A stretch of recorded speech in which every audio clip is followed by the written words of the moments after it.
As the FBI warns of the threat of armed protests at all 50 state capitals ahead of Inauguration Day, Airbnb canceled reservations in the Washington D.C. metro area for Inauguration Week, and they're blocking any new bookings as well. That has left many people searching for places to stay. Our Meredith Alda spoke to a local photographer who still plans to go and stay in the area. Meredith? Greg, after begging the host, he will still be able to stay at that location, but obviously not through Airbnb. This is the second time this month he's needed a place to stay in Washington, D.C.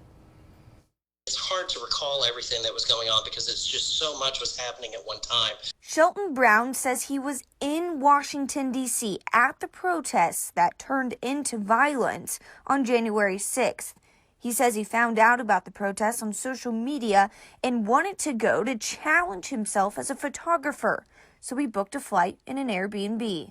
I actually sat down with a friend before I left to kind of prepare and think of what kind of shots I would like to get.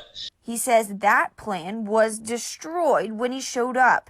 He says he never expected to witness what he saw behind his lens. There really was no expectation as to what to document because there was so much chaos going on. Now he's planning to go back to D.C. to capture the inauguration. He had booked an Airbnb again this time. When he found out Airbnb was canceling all reservations in the Washington, D.C. metro area during the inauguration week, he started scrambling.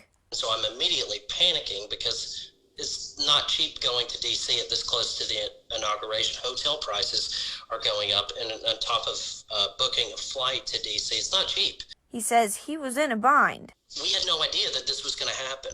So it kind of leaves people like us who aren't going to protest Joe Biden's inauguration.